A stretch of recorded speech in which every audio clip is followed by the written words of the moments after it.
กลั่นใจให้เป็นบุญด้วยการให้ทานรักษาศีลและเจริญจิตภาวนาน้อมจิตให้เข้าถึงพระรัตนตรัย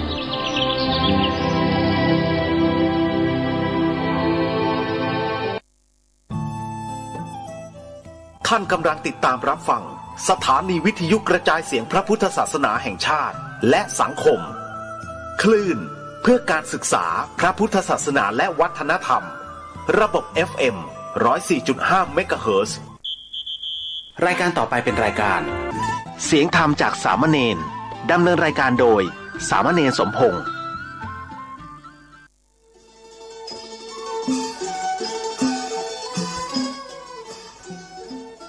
ทั้งโลกนี้มีธรรม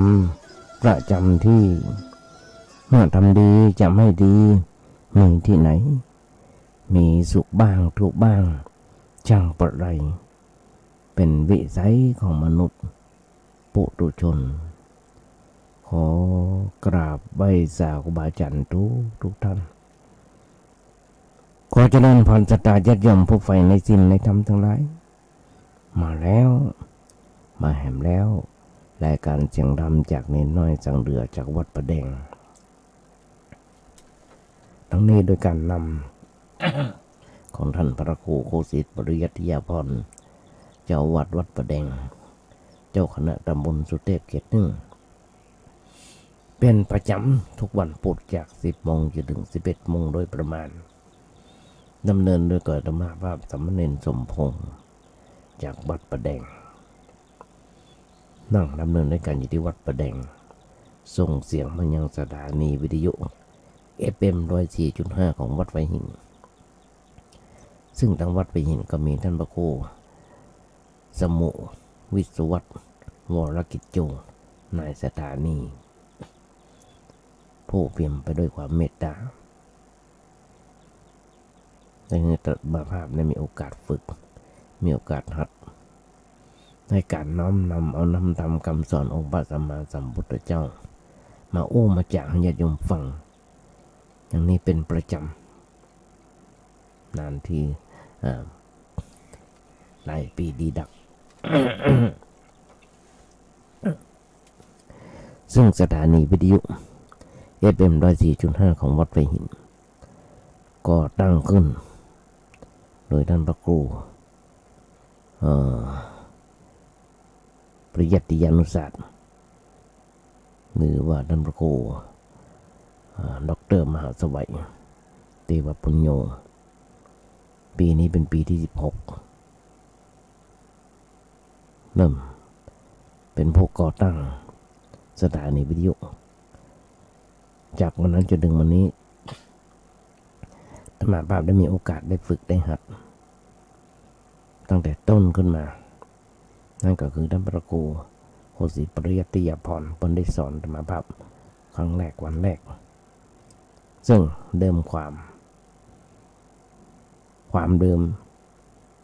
เป็นอย่างที่ใฝ่ฝันหมดมา36 ปีเพิ่งมาสมใจตอนท่านพระครูโคสิทธิ์ปริยัติยาพรมาเป็นเจ้าวาดที่วัดประแดง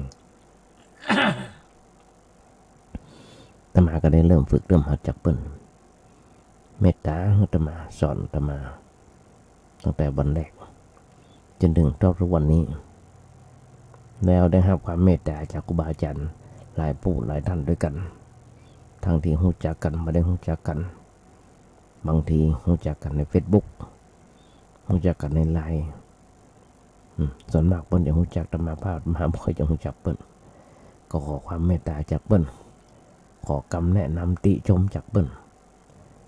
อาตมาเป็นคนที่มีบุญอย่างหนึ่งญาติโยมทั้งหลายมีครูบาอาจารย์เมตตาโดยเฉพาะครูบาอาจารย์หลายๆท่านท่านอาจารย์พระมหาสง่าดร.พระมหาสง่าเจ้าวัดผัดลาดหลายๆท่านจำอะไรโม่ไปมันก็จะเวลานัก เวลาก็จะเหลือน้อยไปติ๊กครูบาอาจารย์ตั้งแต่เริ่มบทเพิ่นมาสอนมาว่าสั่งมาว่าอยู่วัดจะไปอยู่บ่ได้มันไหว้พระสวดโยโกห้อง แล้วก็นำธรรมคำสอนองค์พระสัมมาสัมพุทธเจ้ามาโอ้มาจาญาติโยมฟังพ่ออาตมาได้ทำตามที่ครูบาอาจารย์ไปสอนมันตลอดเวลาอาตมากึศอย่างน้อยๆเป็นการตอบแทนน้ำจิตน้ำใจให้กับญาติโยมทั้งหลายที่ได้ส่งเข้าป่าอาหารให้กับตัวธรรมภาพมีที่อยู่ที่ใส่ที่อาศัยที่กินมีเข้าป่าอาหารพระสงฆ์องค์เนรมีอย่างจะตอบแทนนอกจากการไหว้พระสวดโยโกห้องแล้วก็นำธรรมคำสอนองค์พระสัมมาสัมพุทธเจ้ามาอู้มาจาญาติโยมฟังพ่ออย่างนี้เป็นประจำญาติโยมทั้งหลายบอกว่าทางติกุติเอ้ยในวิทยุเอ้ยข้ามมา4 โมงมาแรงจนถึง2 ทุ่มธรรมาจะเอาเทปที่บันทึกไปเปิดส่งให้ญาติโยมฟังทาง YouTube ทาง Messenger ทาง Facebook ทาง LINE ต่างๆถึงวันญาติโยมทั้งหลายต้องมีเหตุการณ์เกิดขัดข้องเกิดขึ้นมาเช่นเน็ตบดีกาไฟฟ้าดับกาหนึ่งก็จะเปิดให้ญาติโยมฟังแบบนี้เป็นประจำเพราะฉะนั้นญาติโยมทั้งหลายฟังแล้วก็วางใจเป็นอย่างยิ่งว่าญาติโยมคนไหนอย่างมันนักก็น้อยฟังแล้วติชมกันเข้ามาได้อู้เอิ้นกับเขามาได้ว่าอันใดถูกอันใดผิดวันนั้นอู้ถูกวันนั้นอู้ผิดญาติโยมอู้ถูกมาได้ญาติโยมทั้งหลายทำไมถึงต้องเอาธรรมะมาอู้ญาติโยมทั้งหลายสิ่งแรกที่บอกนั่นก็คือว่าตอบแทนน้ำจิตน้ำใจให้กับญาติโยมต่อมานั่นก็คือแบบบทกลอนที่อาตมาได้โอ้ญาติโยมมาตลอดมา16 ปี ว่าถ้าโลกนี้มีธรรมประจำที่เมื่อทำดีจะไม่ดีมีที่ไหนมีสุขบ้างทุกบ้างช่างประไรเป็นวิสัยของมนุษย์ปุถุชนก็หันกันได้อยู่ญาติโยมทั้งหลายบาอาจารย์เพิ่นบอกว่าถ้าธรรมะไม่กลับมาโลกาจะวินาศหันได้กันอยู่ว่ามันจะวินาศสันตโลมากน้อยขนาดไหนคนเฮาทุกเมื่อเจ้าบ้านสังคมในครอบครัวของเฮาก็ดีสังคมในหมู่บ้านตำบลจังหวัดอำเภอประเทศเฮาถ้ามีศีลมีธรรมเหมือนกันทุกตัวคนก็จะไปเดือดร้อนทันมาอย่างนี้ญาติโยมลองคิดก่อนเนาะสุราเมรยมัชฌะปมาทฐานาเวรมณีเว้นจากเสพสิ่งเสพติดต่างๆเขาก็จะหันได้อยู่ทุกเมื่อเจ้ามันว่ามีการฆ่านันพันแตงกันบีบแก้บ่ได้จังดังน้อยบ่ได้ก็เดือดร้อนละฆ่านันพันแตงกันละพอหน้ากับมาได้ก็ฆ่ากันละเนี่ยญาติโยมหลายเมามา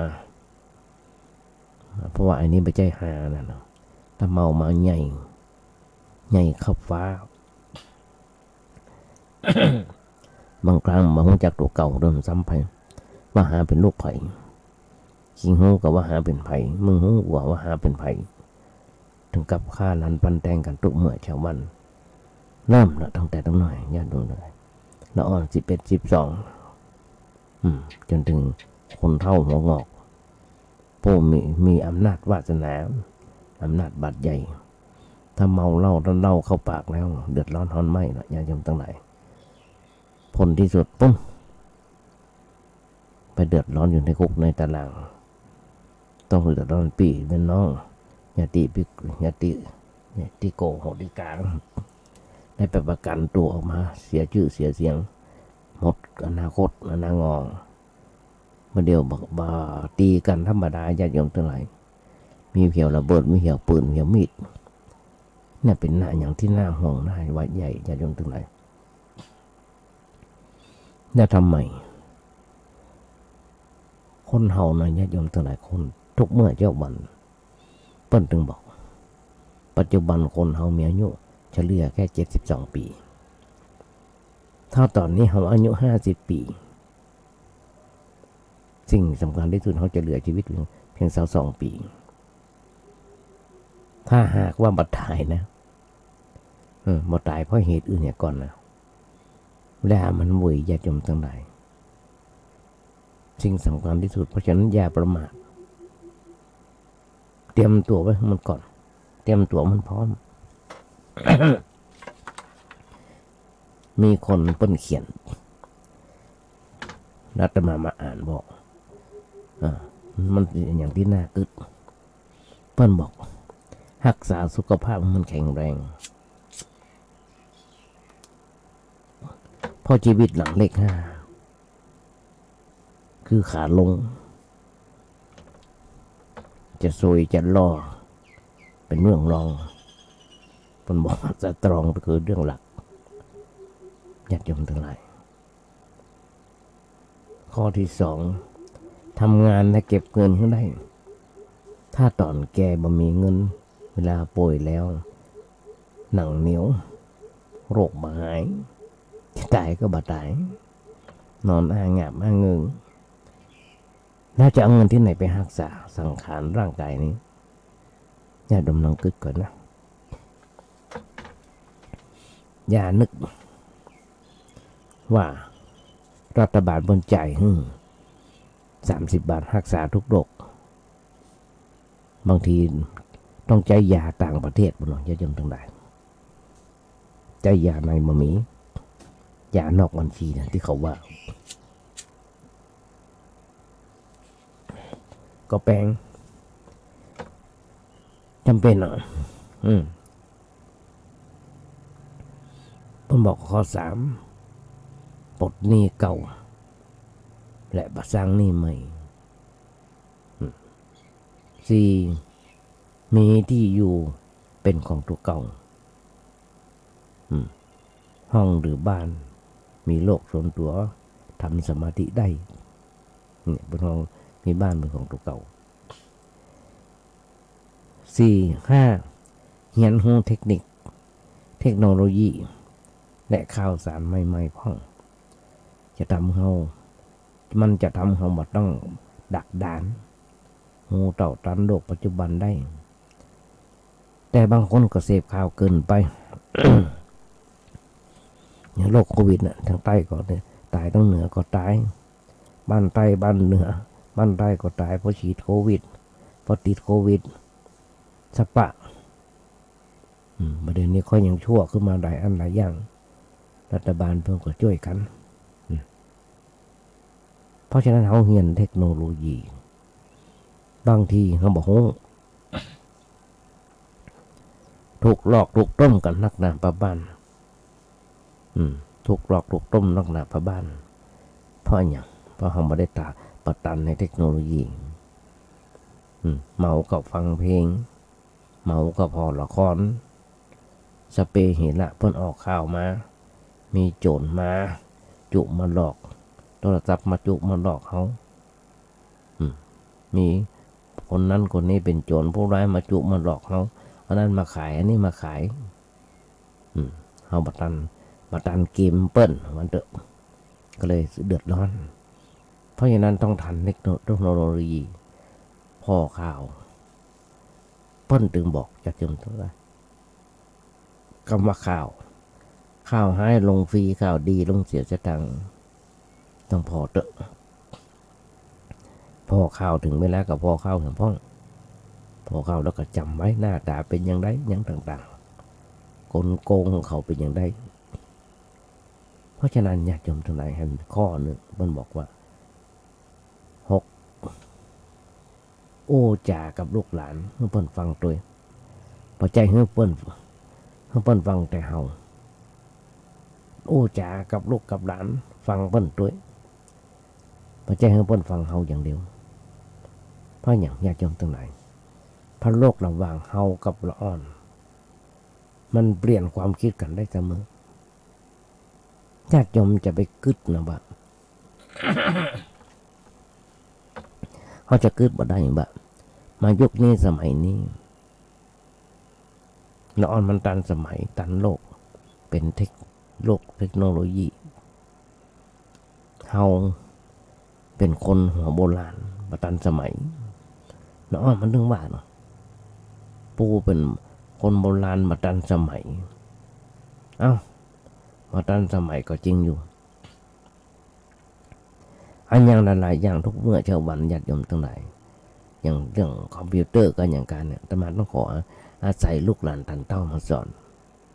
แม้กระทั่งโทรศัพท์ที่ใช้อยู่ทุกเมื่อเช้าวันบางเครื่องก็จะพังละ4-5-6 ปีแล้วยังใจบ่หมดเด้อใจจ้างบ่หมดเด้อ ในโปรแกรมอย่างต่างๆต้องขอลูกขอหลานเป็นคนเฒ่าคนแก่ลักดักดานอยู่ที่ห้องอยู่ที่กุฏิไม่ค่อยทันสมัยกับเปิ้นเขาต้องฟังละอ่อนพ่องญาติโยมทั้งหลายบางครั้งก็จะบอกว่าฟังละอ่อนไม่กระจมก็เดือดทั้งอ่อนห้ามอย่างเดียวใจอย่างเมื่อกี้วันที่ผ่านมาห้ามลูกห้ามหลานห้ามลูกสาวสอนลูกสาวบางทีบอกฟังปกพาออกบ้านไปอย่างป่านนี้เป็นยังไงยังโหดเดือดญาติโยมน้องคือกันนะเอาใจเปิ้นมาใส่ใจตัวนะมันบอกโอ้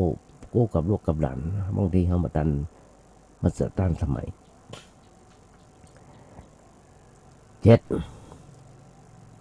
เพื่อนดีมันต้องมีนักเพื่อนเรื่องนักมันต้องมีมากเรื่องมันเด้อมันต้องมีฝึกคิดบวกแล้วก็เลิกอารมณ์ร้อนปากร้ายสายเมามันอาจจะหมดไวที่คนอื่นจะอภัยให้กับเราแล้วเพราะถ้าเราจะมาน่าอินดูเหมือนที่ยังเป็นหนุ่มเป็นสาวเป็นว่ายิ้มง่ายยิ้มง่ายมันโคตรน้อยไข้หัวน้องมันนักสิบอภัยให้กับกันในยามที่ยังมีชีวิตอยู่พอหันมาเมินญาติโยมทั้งหลายก็ต้องแยกย้ายลาโลกกันไปนะคนเฮาญาติโยมทั้งหลายอภัยให้กันซึ่งกันจะดีเพราะฉะนั้นจงรีบออกไปจากชีวิตเพราะประสบการณ์มันตัดตัวมันติดตัวติดตาเขาจนตายไผที่ขี้ลักขี้ขโมยของตัวไปมันทำแบบได้หรอญาติโยมทั้งหลายยิ่งเป็นการบุญการกุศลไม่ไผสามารถทำไปได้เพราะฉะนั้นถ้าบุคคลใดมีปัญญาหูเต่าหูตันเวลาได้ก็บ่เป็นทุกข์เวลาบ่ได้เปิ้นก็บ่เป็นทุกข์เพราะเรื่องนั้นที่บัดทุกข์นั้นก็เพราะว่าหัวมันเป็นอันหยังหลายสิ่งหลายอย่างที่เกิดขึ้นตั้งอยู่ดับไปนั้นมันมีสภาพที่เป็นจริงอย่างใดก็จะมีความทุกข์จากเรื่องนั้นแตกแยกออกมาจากอริยสัจสี่ที่องค์ญาติโยมฟังอันนี้เนี่ยญาติโยมทั้งหลายเป็นเรื่องความทุกข์เป็นเรื่องความทุกข์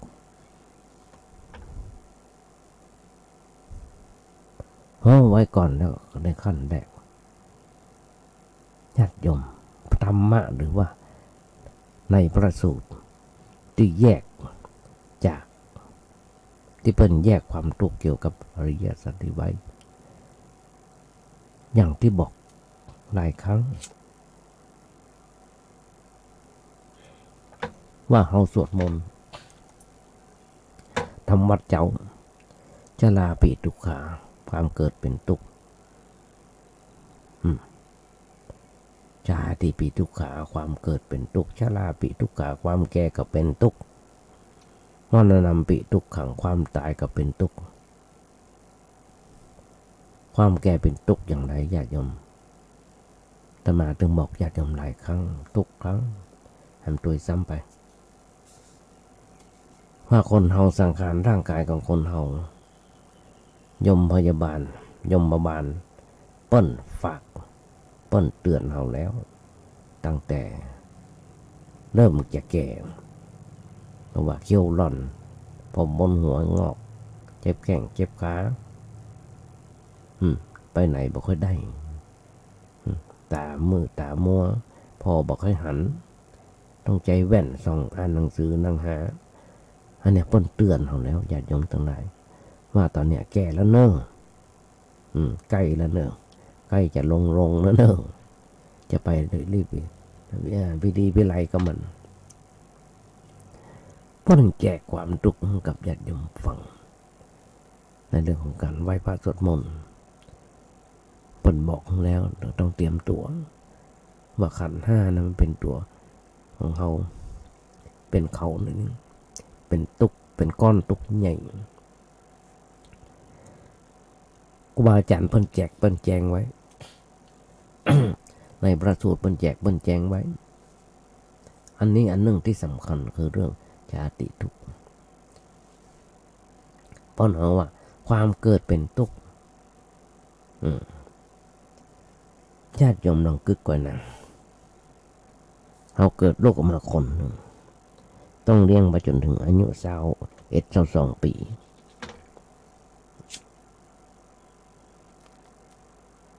ถ้ามีเงินมีทองก็ต้องส่งทั้งเปิ้นห้ำเปิ้นเหียนจนถึงเปิ้นด็อกเตอร์ปุ่นเอาแค่ปริญญาตรีก็พอระหว่างนี้เขาจะต้องเสียเงินบ่ใช่น้อยญาติโยมทั้งหลายตั้งแต่เกิดจนถึงปริญญาตรีเขาบ่ต้องอู้ถึงการเจ็บไข้ได้ป่วยเอาแค่การศึกษาก็พอเสี่ยงหลายนะญาติโยมทั้งหลายเสี่ยงหลายเลยละกว่าเขาจะตอบแทนน้ำจิตน้ำใจเฮาตอบแทนบุญคุณของเฮาต้องกึดมายุคนี้สมัยนี้ถ้าไผกึดว่าลูกเต้าเข้าปั้นจะตอบแทนน้ำจิตน้ำใจจะตอบแทนบุญคุณเฮามันต้องไปนึกมันญาติโยมทั้งหลายหันบ่น้อยเลยแต่ก็ยังบ่มีพ่องที่ตอบแทนบุญคุณพ่อแม่ส่วนมากพ่อแม่จะเกิดบาของลูกๆนะเอาตัวรอดเรียนจบมาแล้วมีการมีงานทำมีหน้ามีตาเอาตัวรอดสังคมยุคนี้สมัยนี้ญาติโยมทั้งหลายเป็นอย่างที่ยากที่จะเอาตัวรอดบางคนจบปริญญาเป็นด็อกเตอร์ยังมานั่งขายตำส้มเลยเพราะอย่างเพราะเปิ้นกึดว่าอย่ามินเงินน้อยอย่าคอยวาสนาจะไปนั่งท่าเก่งเงินเดือนเป็นหมื่นอย่างขอร้อนอย่างที่เปิ้นประกาศเป็นไปได้ยากเป็นไปได้ยากเพราะฉะนั้นความตกมันเกิดเพราะเรื่องอันหยังเพราะเฮานึกว่าสิ่งนั้นสิ่งนี้เป็นของเฮาเงินทองของเฮาเพชรดินจินดาเป็นของเฮาการงานนั้นเป็นของเฮาลูกของเฮาหลานของเฮาสามีภรรยาของเฮาว่ากิจการอะไรก็จังเป็นของเฮาบ้านเมืองเป็นของเฮาเกิดไปหลายอันหลายอย่างซึ่งในขณะใดที่เฮากึดในเรื่องอันหยังด้วยอำนาจความยึดความคิดในสิ่งนั้นยึดติดในสิ่งนั้นขณะนั้นเป็นความทุกข์เกิดขึ้นญาติโยมทั้งหลายจำหลักไว้เป็นขั้นต้นว่าในขณะใดที่เกิดความยึดติดในเรื่องอันหยังขึ้นมาในขณะนั้นเขาเป็นทุกข์เขาจะเป็นทุกข์เมื่อจำกรรมนี้ไว้ได้แล้วก็ต้องเอาไปพิจารณาเอาไปค้นคว้าการค้นคว้านั้นอย่าไปค้น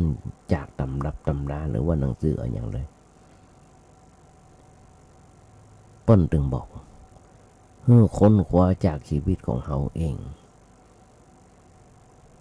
จากกิจกรรมที่เขาทำอยู่ทุกเมื่อเช้าวันทุกเวลาจากความรู้สึกในชีวิตประจำวันของเขานี่แหละว่าเมื่อมีความกึดอันอย่างเกิดขึ้นกึดอย่างไรเกิดขึ้นมาแล้วมันเป็นอย่างไรต่อไป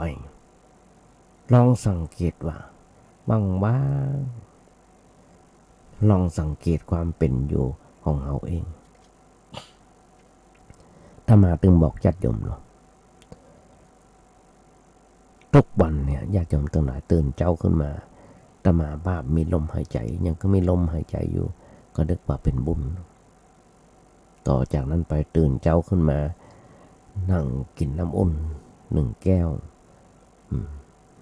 แล้วก็มาต้มน้ำชงกาแฟเข้าห้องน้ำอาบน้ำอาบท่าเสร็จเรียบร้อยแปรงฟันออกมาชงกาแฟแต่งตัวสวดมนต์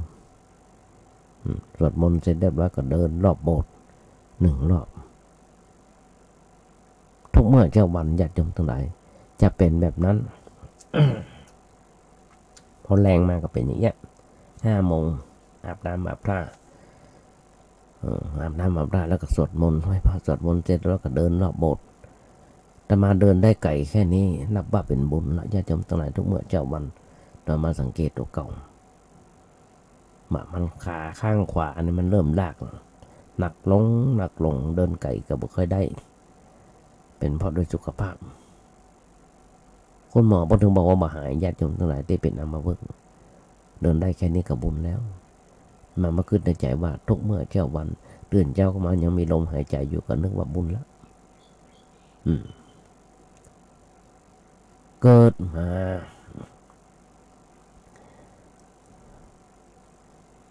คนเฮานั้น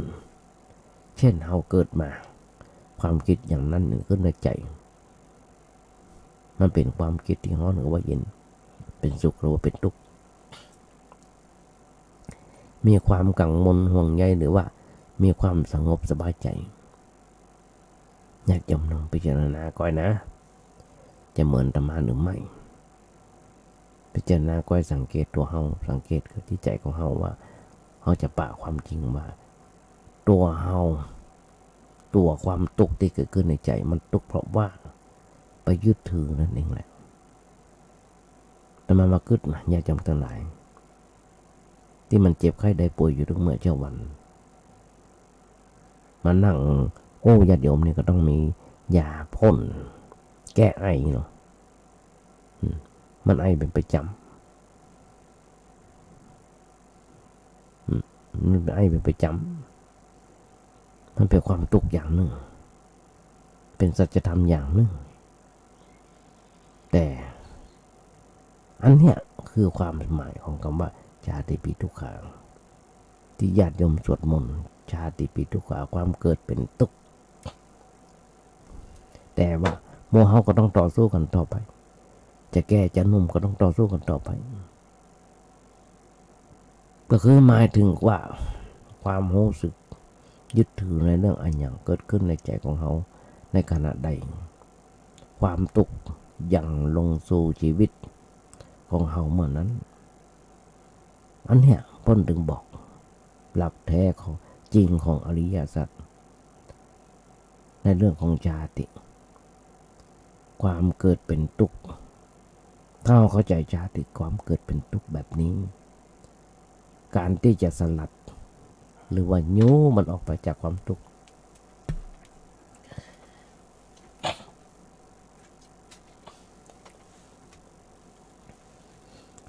สลัดออกจากความทุกข์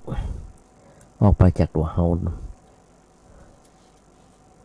มันง่ายแต่ถ้าเฮาไปเข้าใจในแง่ว่าเกิดจากท้องแม่มาแล้วตายเข้าโรงเป็นชาติหนึ่งมันก็แก้อย่างมาได้เพราะว่าความเกิดนั้นมันผ่านพ้นมาแล้วผ่านพ้นมาเมินแล้วอย่างตมาภาพนะผ่านมา60 กว่าปีแล้วสมบูรณ์ทุกสิ่งทุกประการมาใจวิธีทางแก้ความทุกข์มันแก้ไขความทุกข์ตามหลักตามพระพุทธศาสนาในหลักธรรมะตามพุทธศาสนาต้องการชี้ให้เราหันและเข้าใจว่าความทุกข์เกิดจากความยึดถือในเรื่องอันอย่างต่างๆในขณะใดที่ความยึดถือในเรื่องอันอย่างเกิดขึ้นในใจบนห้องบาชาติเกิดขึ้นแล้วชาตินึง แต่มันนึกญาติโยมทั้งหลายตอนที่ผ่านมาหลายครั้งหลายหน8-9 ปีที่แต่มามีหลานน้อยหลานบ่าวคนหนึ่งที่เจ็บไข้ได้ป่วยบ่อยเวลาเพิ่นเจ็บไข้ได้ป่วยก็เป็นวิตกกังวล ต้องพาไปหาหมอต้องมาเอาเป็นเมื่อยมากเป็นไข้มากก็ต้องเอาผ้าเย็นมาประคบอย่างต่างๆเขาเอาเครื่องมาวัดความดันเอาปลอดมาวัดไข้สัปปะเป็นตุกกังวลบางทีนอนไม่หลับพาเอาไปยึดติดกับมันและเมื่อมันเกิดความรู้สึกอย่างนั้นขึ้นมันก็จะสร้างต่อไปหำละปนห้องไม่พบกำว่าพบพอสำเภาพอผ่านนี่นะนั่นหมายความว่าหมายถึงมาความคิดที่เขาส่งไปในเรื่องนั้นๆส่งไปในเรื่องกามารมณ์ปนห้องว่าเกิดในกามภพถ้าเขาส่งไปในเรื่องเกี่ยวกับรูปเพื่อนก็หาว่ารูปภพถ้าส่งไปในเรื่องมันมีรูปร่างมันมีร่างเป็นความคิดฝันของเขาเองต้นก็หาว่าไปเกิดอยู่ในอรูปภพจิตของเขามันเป็นไปเกิดในกามภพก็ได้ในรูปภพก็ได้ในอรูปภพก็ได้สุดแล้วแต่ความคิดที่มันเกิดขึ้นในใจของเราแถมสร้างอารมณ์ขึ้นในใจของเราแล้วในขณะที่เรานั่งคิดนั่งฝันนั่งสร้างอารมณ์ประเภทต่างๆขึ้นในใจนั้นขอเข้าใจว่านั่นแหละรากฐานของความทุกข์ความเดือดร้อนเป็นทุกข์เพราะอะไรเป็นทุกข์เพราะไปยึดว่าสิ่งนั้นเป็นของเฮาแล้วเฮาก็คิดต่อไปว่าสิ่งนั้นอยู่กับเฮาตลอดไปสิ่งนั้นอยู่กับเฮาตลอดไปแต่ว่าสิ่งนั้นจะบ่อยู่ตลอดไปเฮาก็มีความวิตกกังวลแต่ว่าสิ่งนั้นคงบ่อยู่กับเฮาตลอดไปเฮาเป็นความวิตกกังวลนั่นเนาะกลัวว่าสิ่งนั้นจะแตกสลายไปกลัวโจรจะมาลักมาขโมยเอาไปกลัวว่าเขาจะเจ็บไข้ได้ป่วยเขาจะจากสิ่งนั้นไปเขาจะจากสิ่งนั้นไปความคิดอันอื่นที่โดยมาจากความยึดถือประการต้นนั้นแหมนั่งนานประมาณหลายเรื่องหลายอันล้วนแต่เป็นเรื่องที่สร้างความทุกข์เพิ่มขึ้นในใจของเขาทั้งนั้นญาติโยมทั้งหลายอันนี้แหละคือชาติปีทุกขังเป็นเรื่องที่ควรจะเข้าใจให้มันตรงถูกต้องไว้ก่อนเป็นขั้นแรกญาติโยมหุ้นส่วนธรรมทั้งหลาย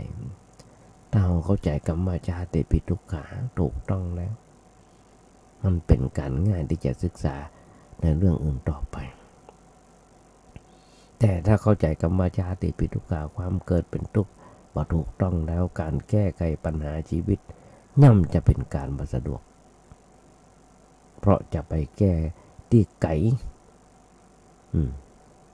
ไม่ได้แก้ที่ตัวเราไม่ได้แก้ให้มันตรงจุดแต่ไปแก้อยู่รอบๆตัวก็ญาติโยมน้องกึกกันหลายปีที่ผ่านมาจะมาต้องหาหมอเฉพาะทางนั่นคือตั้งแต่บนหัวขึ้นมาตั้งแต่คอนี่ขึ้นมานะนั่นคือโรคประสาทอย่างที่เคยบอกญาติโยมจะมาเป็นโรคอัมพฤกษ์ครึ่งซีกเป็นเพราะว่าเส้นเลือดในสมองมันตีบไป2 เส้นครั้งแรกนั่น1 เส้นใช้ระยะเวลารักษาประมาณ2 วันจากเดินมาได้เลยตอนนั้นท่านพระครูเจ้าวาดมาอยู่วัดเป็นเจ้าวาดวัดใหม่ๆเมื่อกี่ปีโทรศัพท์ก็มีแค่โทรศัพท์บ้านมีโทรศัพท์มือถือโทรศัพท์ขึ้นไปขอความเมตตาจากนั้นพระครูเพิ่นมีรถเอารถไปส่งเพิ่นข้างหลานเพิ่นไปส่งจะมาบ้านที่โรงพยาบาลต้องมาอุ้มมาหามมาหอบก่อนลงขึ้นรถไปอยู่โรงพยาบาลได้คืนหนึ่งไม่ใช่โรงพยาบาลเดียวญาติโยมทั้งหลายไป2 โรงพยาบาลแรกคือโรงพยาบาลลมแพทย์เพิ่น บอกว่าต้องเอ็กซเรย์ตะอันปันที่อีปันจำมาได้จำคล้ายๆกับค่าว่าประมาณ 7-8,000 บาทมันมีสตังค์เลยขอเปิ้นส่งมาจากโรงพยาบาลลมแพทย์มาส่งมาโรงพยาบาลสวนดอกเปิ้นก็ใจดีใจบานโรงพยาบาลลมแพทย์เปิ้นก็เอารถเปิ้นของเปิ้นมาส่งเปิดซันไซเรนมาบ้งวังวังวังพอมาถึงโรงพยาบาลสวนดอกเปิ้นก็จัดการพร้อมกับใบส่งตัวเรียบร้อยไปนอนอยู่บนตึก4 พัด1 คืนก็ทำเกิงวันก็ออกมาอันนั้นวันหนักแล้วนะมาต้องมาปกปักรักษาตัวเก่า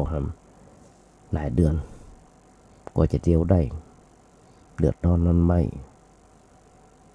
กับลูกศิษย์ลูกหากับลูกหลานตันเต้าต้องมาคอยดูแลต่างๆก็ต่อสู้มาครั้งที่2เมื่อกี้ปีที่ผ่านมาอันนี้หนักญาติโยมทั้งหลายนี่กับญาติโยมนี่บอกเรื่องโทรศัพท์บ่ได้ก็บอกเรื่องกับลูกกับหลานก็บอกเรื่องมันมีเสียงสวดมนต์ต้องเอกกับมีเสียงก็ต้องไปโรงพยาบาลนั่นก็3 โรงพยาบาลเหมือนกันญาติโยมทั้งหลายไปโรงพยาบาลราชเวชจากลมแพทย์ไปราชเวชจากราชเวชก็มาสวนดอกจะมาโรงพยาบาลประสาทมาดีมาหายเอาที่โรงพยาบาลประสาทว่าหมอเฉพาะทางเอ็กซเรย์ทำกรรมเปิ้นห้องบอดีทีสแกนประมวลหลวงพ่อเป็นเส้นเลือดในสมองตีบเส้น 1แล้วเปิ้นก็ให้ยามากินประมาณ 6-7 วันก็ดีขึ้นมาดีมาจนถึงทุกวันนี้แล้วก็ทำมาก็ไปโรงพยาบาลประสาททุกวันนี้ 7-8 เดือนแล้วไม่ได้ไปโรงพยาบาลญาติโยมทั้งหลายเพราะว่าโควิดรบกวนเอาเจ้าหน้าที่ในโรงพยาบาลเพื่อเอายามาส่งพอถึงเวลาก็โทรศัพท์ไปเนี่ยมันเป็นแบบนี้เราญาติโยมทั้งหลายเพราะฉะนั้นแก้ไขปัญหาต่างๆเกี่ยวกับความทุกข์มันเป็นแบบนี้ถ้าเฮายิ่งมันกับคนที่ในการแก้ไขปัญหาลงไหลงมงายมัวเมาในสิ่งนั้นจนเป็นเกินเหตุจนเป็นเหตุให้เกิดความทุกข์แต่มาถึงบอกเขาแก้ที่ตัวเขาเองพอที่ตัวเขาเองอย่างทำอารมณ์หรือว่าเจริญสมาธิพอที่ปลายจมูกหายใจเข้าหายใจออกว่าตัวเขาอยู่ที่อย่างใดเป็นอย่างใดเขาก็แก้ที่จุดนั้นแหละแก้ที่กันที่จุดความยึดถือความแก้ง่ายขึ้นพอหัวจุดมันแล้วมันก็เหมือนกับว่าหัวมันขันตัดไหนเก่ามันถูกตีอย่างอาตมาเป็นอัมพฤกษ์เนี่ยเก่ามันถูกตีไปโรงยามันถูกตีเขาก็จะให้มันหายเว้ยชาติปิทุกขาส่วนชาติปิทุกขาเป็นความแก่เป็นทุกอย่างใดอันนี้มันยากเป็นเรื่องความแก่เป็นทุกญาติโยมฟังที่อาตมาเนี่ยตอนที่ผ่านมาฟังพระสงฆ์องค์เจ้าฟังครูบาอาจารย์เปิ้นเตะตามกันอย่างการส่วนมากเป็นคนแก่ทั้งนั้นอาตมาฟังท่านอาจารย์สมัครเปิ้นจัดรายการวิทยุร่วมกับญาติโยมก็มีบุคคลหลายผู้หลายท่านส่วนมากจะเป็นคนแก่ๆทั้งนั้นที่เปิดฟังแต่ถ้าเข้าไปในยังสถานีวิทยุท่านตายปัญหากันบ้อง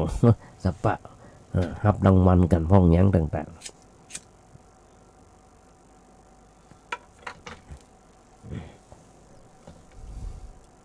เป็นคนแก่เป็นส่วนมากความแก่เป็นทุกข์อย่างไรก็ถึงบอกทุกคนจะเหมือนอาตมานั่งอยู่จะลุกขึ้นมันเป็นอย่างไรนอนแล้วจะลุกขึ้นมันเป็นอย่างไรจะเที่ยวไปไหนมันเป็นอย่างไรบอกว่าจะเคลื่อนไหวในอิริยาบถสักอย่างสักก้าวมันเป็นอย่างไรแม้กระทั่งกินอาหารจะนุ่งจะห่มจะอู้จะจามจะนึกอะไรอย่างสักเรื่องนี่ก็เหมือนกันกำลังนึกถึงอย่างสักเรื่องอาตมาจะมานั่งญาติโยมอาตมาต้องนั่งอ่านหนังสือต้องพอวิดีโอแล้วก็จดบางวันจดไว้เรื่องมาสมุดเข้ามาในห้องส่ง วางไว้ที่เก่าบนเหี่ยวเปียมันก็ยากับแว่นตา ลืมไปอย่างเพราะฉะนั้นบางครั้งนะจะโอ้อย่างกับญาติโยมฟังพอฟังจากบาอาจารย์มาจังโอ้มาถึงพอเปิดเครื่องอย่างเรียบร้อยโอ้แล้วลืมไปอย่างเนี่ยญาติโยมทั้งหลายเป็นความแก่ความเคลื่อนไหวผมว่าจะเป็นอิริยาบถมาสะดวกมันขัดไปหมดญาติโยมทั้งหลายเจ็บหลังเจ็บแมวเป็นอันนี้บางคนญาติโยมทั้งหลายอายุ40-50หนุ่มน้อยอยู่สาวอยู่อายุน้อยอยู่บอกเจ็บหัวเข่าเจ็บขาเจ็บนั่นเจ็บนี่บางคนอ่านหนังสือพอโทรศัพท์ก็ต้องใช้แว่นตาแล้ว เป็นอย่างนั้นเนาะเพราะฉะนั้นมันเป็นเรื่องของความชราจำรุดทรุดโทรมในร่างกายมันเป็นตุกเป็นตุกเรื่องนี้อย่างหนึ่งละทุกคนต้องเป็นญาติโยมทั้งหลายได้อย่างเสียอย่างทำอย่างหนึ่งความตุกที่เกิดขึ้นจากชรานั้นจึกจากความเท่าของแขนเฮาบ่อยากให้มันผมมันงอกบางคนนะหลายคนที่รู้จักกันเป็นแบบนั้นเป็นแบบไหนญาติโยมทั้งหลายพอผมงอกก็ไปย้อมเนาะยิ่งยุคนี้สมัยนี้ญาติโยมทั้งหลายบ่ต้องไปหาร้านเสริมสวยมันนั่งย้อมคนเดียวก็ได้ลูกของหลานย้อมมันก็ได้มันดำครับอยู่ตลอดเวลากำมังหอกแล้วมันยังอุตส่าห์หายามันย้อมผมย้อมไม่เพื่ออย่างญาติโยมทั้งหลายยังว่าหลอกตัวเก่าเลยว่าวันหนึ่งพอกระจกส่องกระจกเมื่อใดมันยังดำอยู่ความจริงไม่จำเป็นอะไรอย่างที่จะต้องหลอกตัวเองอย่างนั้นเพื่อเฮานึกพอใจว่าผมขาวมันก็เข้าทีเข้าท่าเหมือนกันนั่นแสดงลักษณะของความเป็นคนใหญ่เป็นผู้มีอายุน้อ้อนบางคนญาติโยมทั้งหลายสาว30เขี้ยวบ่มีละ30-40เขี้ยวบ่มีละแต่ว่ามันซื่นเนี่ยโอ้กับหลานสาวเป็นครูมานะไปใส่เขี้ยวมาละกันมันไปใส่เขี้ยวพอมันหล่อนไปไปใส่เขี้ยวมันนะมื่นไปโอ้ญาติโยมทั้งหลายแล้วก็ยังมันได้เรื่องแท้เรื่องกว่าจะหูเรื่องกว่าจะอยู่บางคนนึกว่ามันสบายใส่เขี้ยวปลอมเพียงสบายยิ้มได้อย่างได้เนี่ยคือความแก่เขาไม่ต้องไปนึกอย่างนั้นนะบานญาติโยมทั้งหลายเมื่อเกิดขึ้นตั้งอยู่ดับไปแล้วก็จะได้เรื่องแล้วก็จะได้เป็นเครื่องเตือนจิตสะกิดใจว่าเราอย่าประมาทมัวเมาในชีวิตในความเป็นอยู่แต่ถ้าเราบ่ย้อมบางมันดำบ่เปลี่ยนเขี้ยวใส่เขี้ยวมันดีอย่างเก่าเกี้ยวแคบหมูได้นะอย่างผมมันอุ้ยขาวแล้วก็เท่ากับว่าเขาจุตัวเก่านั่นเองเขามันยังเหมือนยังเป็นคนชอบจุตัวเก่านั่นเองแล้วก็จุไปเลยไปว่าเฮาผมมันยังมางอกมาเท่าเฉลบแก่ชลาเด้อป้นห้องว่าฝืนกฎธรรมชาติพออยู่น้อยร่างกายของเฮามันเปลี่ยนแปลงไปตามสภาพแต่ว่าเฮาบ่อยากให้มันเปลี่ยนคนทุกคนบ่ชอบแก่ทั้งนั้นบ่ชอบแก่ทั้งนั้นมันจะชอบแก่ทั้งนั้นจะชอบแก่บ่ชอบผมมันงอกบ่ชอบมันฟันเขี้ยวหลุดเขี้ยวหล่อนบ่ชอบตามืดหูตึงบ่ชอบผิวหนังมันเหี่ยวบ่ชอบเป็นคนชำรุดทรุดโทรมทุกส่วนของร่างกายเฮาอยากให้มันคงเดิม ความทุกข์ก็เกิดขึ้นตัดเนี่ยอยากจำตั้งหลายทุกข์เกิดขึ้นก็เพราะเฮาบ่ยอมรับความแก่ของสังขารร่างกายเฮาอยากจะ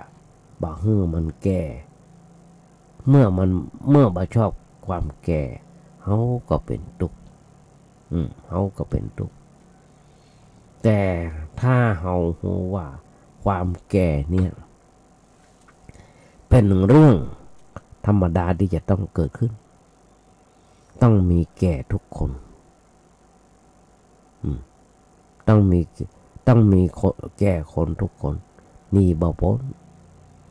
ในชีวิตของเฮาทุกวินาทีเนี่ยญาติโยมทั้งหลายเฮาแก่อยู่ตลอดเวลาเมื่อเป็นอ่อนก็เฮาว่าแก่ขึ้นเป็นหนุ่มก็แก่ขึ้นพอเป็นคนใหญ่เต็มตัวก็เริ่มแก่ลงแก่ลงเพราะว่าอย่างเพราะว่าความแก่เนี่ยมันขึ้นอยู่กับเวลาปรุงแต่งของร่างกายบางคนก็แก่ลงช้าแต่บางคนก็แก่ลงเว้ยอย่างมีเจ้าโมที่มาแอวหากันตรงเมื่อเจ้าวันเป็นชื่อลุงป่าน72ผมบนหัวยังมางอกสักเส้นเถอะแต่ว่าเขี้ยวบ่มีละเขี้ยวบ่มีละตาก็บ่ค่อยดีละเขาก็บ่ค่อยดีละปุ่นน่ะฮะเนาะย่อมๆทั้งหลายคนที่แก่ลงเร็วลงเวงก็คือคนที่ชอบเอายาพิษใส่เข้าไปในตัวเช่นคนชอบดื่มเหล้าชอบแอวเมื่อคืนอดตาหลับขับตานอนคนประเภทนี้แก่เว้ยคนประเภทนี้แก่เว้ย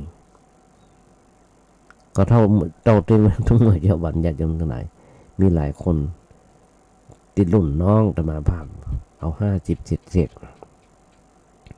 บางคนก็เผาละเผาไปละบางคนเตียวบ่ก็ได้ละบางคนเขี้ยวบ่มีละหัวงอกละแกเว้ยคนประเภทเนี่ยญาติโยมทั้งหลายร่างกายชำรุดทรุดโทรมเร็วแต่ถ้าเป็นคนรู้จักรักษาทำไมพักผ่อนเป็นเวลากินข้าวปลาอาหารถูกต้องความแก่ก็จ้างแต่ว่ารวมกันแล้วสรุปแล้วมันก็แก่นั่นแหละนี่บ่พ้นจากความแก่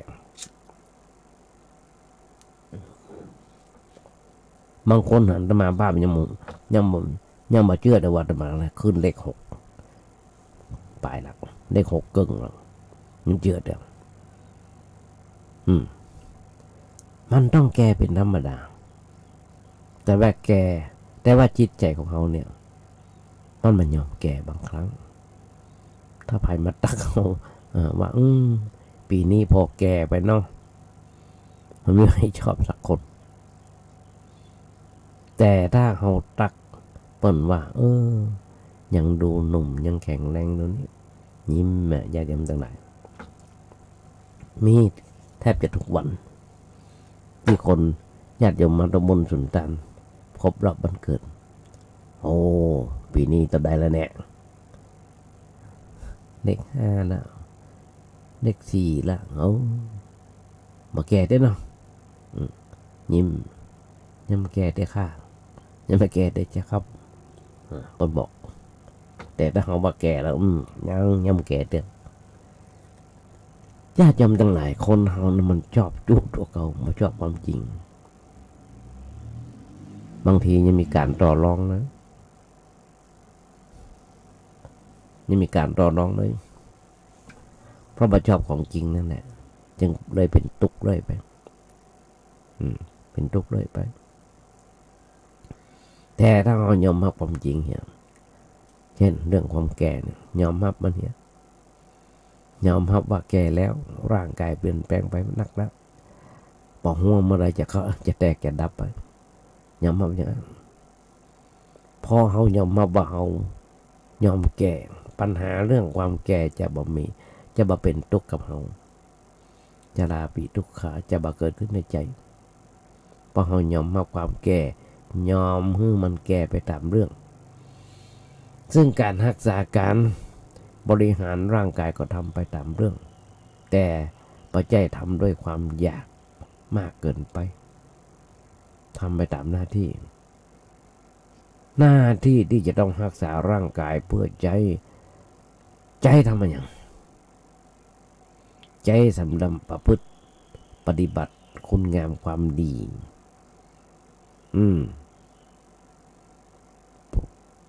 ต้องล้างต้องล้างบ่อยๆอัดฉีดบ่อย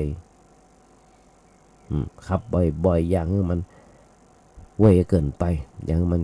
ก็ตั้งว่าเสียรูปเสียโฉมไปรถคันนั้น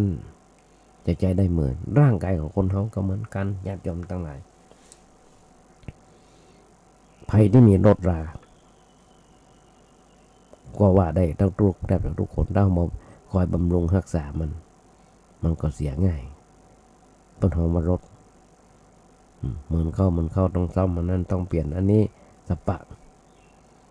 อย่างธรรมาภาพหันหลานน้อยมีรถถีบอยู่กันขี่ก็เดียวนั่นเสียกันนี่เสียซ่อมบ่อยซื้อหลายวันหลายปีแล้ว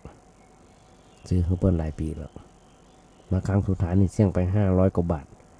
เปลี่ยนตึงล้อตึงหยังเลยนี่เบาะเริ่มทำละเพราะขี่ปั่นบ่อย เพราะฉะนั้นมันกับรถมันกับคนต้องกลางต้องอัดฉีดบ่อยๆคนก็เหมือนกันพระพุทธเจ้าบนสอนว่าคนเฮาเนี่ยมันแก่เป็นธรรมดาเฮาฮับโฮว่าเฮาจะต้องแก่แต่ว่าความต้องแต่ว่าเขาต้องรักษาตามหน้าที่อย่างนี้เพิ่นเฮาว่าเป็นคนรู้จักใจร่างกายเพื่อเป็นประโยชน์บ่ใจเพื่อเกิดความทุกข์ความเดือดร้อนเพราะความเข้าไปยึดถือว่าเฮาบ่แก่อันเนี้ยเรื่องนึงล่ะเกี่ยวกับความแก่เป็นทุกข์หรือว่าเป็นบ่ทุกข์ก็อยู่ที่ความคิดถูกต้องหรือไม่จะถูกต้องก็บ่ถูกต้องถ้าคิดถูกความทุกข์มันก็น้อยถ้าคิดบ่ถูกก็เกิดความทุกข์ขึ้นเพราะความแก่เป็นธรรมดาญาติโยมทั้งหลายแล้วเรื่องต่อมาจะจบก่อนสงสัยถ้าไปจบเรื่องคนเฮาเพิ่นบอกหามเรื่องเพิ่นบอกว่าเพิ่นฮ้องกันว่าพยาธิคือความเจ็บไข้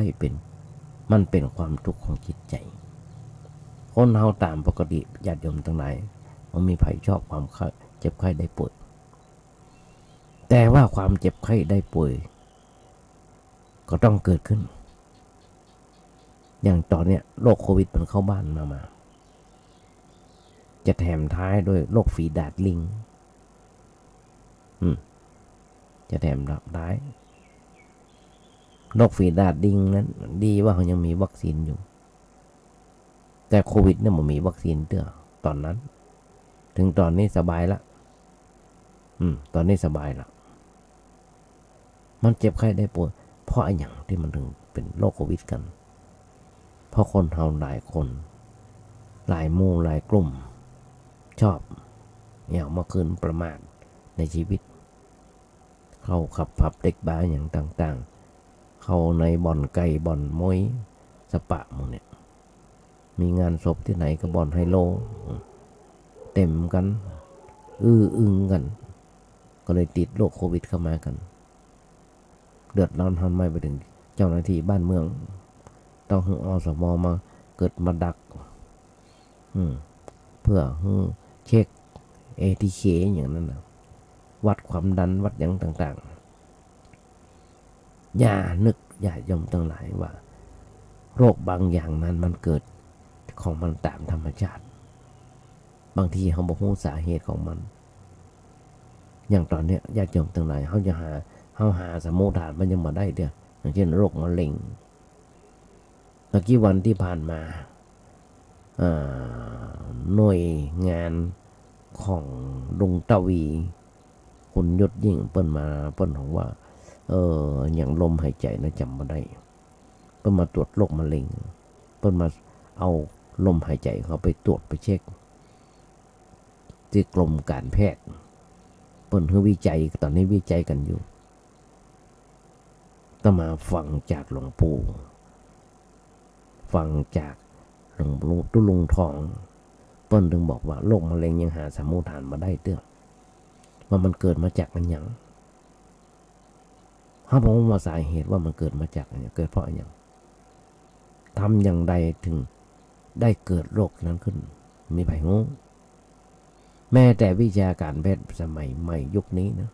ที่ว่าเจริญก้าวหน้าแล้วนะก็ยังค้นหาสามุฏฐานเป็นของโรคนี้มาได้เถอะแม้แต่คีโมอย่างต่างๆบางคนแพ้คีโมตายไปเลยก็มี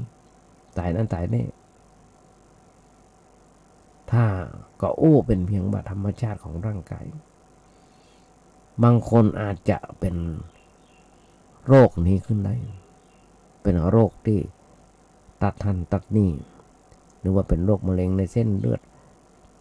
รักษาบ่ได้ร่างกายก็ต้องเจ็บไข้ได้ป่วยจนกระทั่งหมดลมหายใจไปอันเนี้ยญาติโยมทั้งหลายแต่ว่าถ้าปกติโรคอันใดที่เกิดเพราะความประมาทเพราะบ่รักษาตัวอันเนี้ยเราก็ต้องป้องกันได้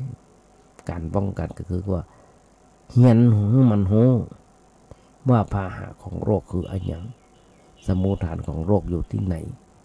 มันจะเกิดได้โดยวิธีใดแล้วเมื่อเกิดแล้วเราควรจะรักษาอย่างใดเรื่องนี้ต้องไปถามหมอ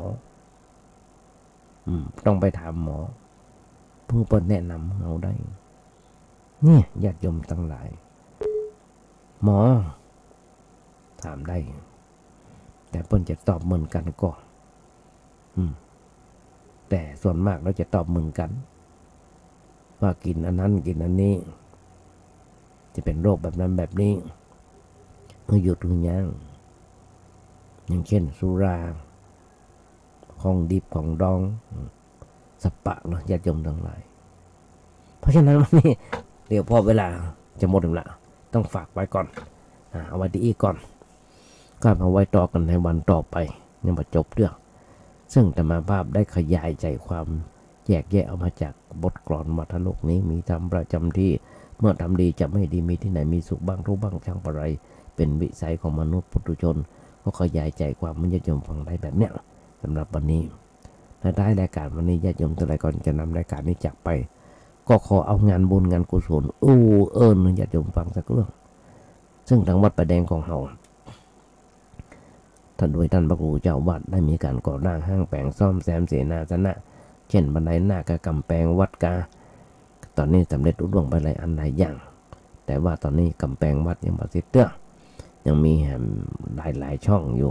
ญาติโยมจะร่วมทำบุญสุนทานด้วยกันก็ขอน้อมเชิญญาติโยมทั้งหลายด้วยโทรศัพท์ไปถามท่านพระครูเจ้าวัดได้เพิ่นมีเบอร์โทรอยู่ว่า0818815690 0818815690ญาติโยมโทรศัพท์ไปถามได้ว่ามีอย่างพอจะช่วยกันได้พ้องฝากไว้กับสถานญาติโยมทั้งหลายโดยท้ายรายการวันนี้กราบขอบพระคุณในน้ำใจของท่านพระครูสมมุวิศวัตรวรกิจโจนายสถานีผู้เปี่ยมเมตตาเปี่ยมไปด้วยความเมตตาที่ท่านหมายว่ามันได้มีโอกาสฝึกมีโอกาสหัดในการน้อมนำเอาน้ำธรรมคำสอนองค์พระสัมมาสัมพุทธเจ้าญาติโยมจากญาติโยมฟังซึ่งเป็นการตอบแทนน้ำจิตน้ำใจกับญาติโยมทั้งหลายที่ส่งเข้าปากอาหารเปิ้นเฮาว่าสำนึกในบุญคุณมีอย่างจะตอบแทนนอกจากธรรมะถ้าการวันนี้ญาติโยมทั้งหลายหวังใหญ่ไปยิ่งว่าญาติโยมบ่ได้อย่างมานักก็ด้อยสำหรับวันนี้ตลอดเท่าที่ผ่านมาวันนี้อาจจะเป็นวันครบรอบวันเกิดของใครคนใดคนหนึ่งก็ขออวยพรสลายญาติโยมสลายความมีความสุขมีความเจริญ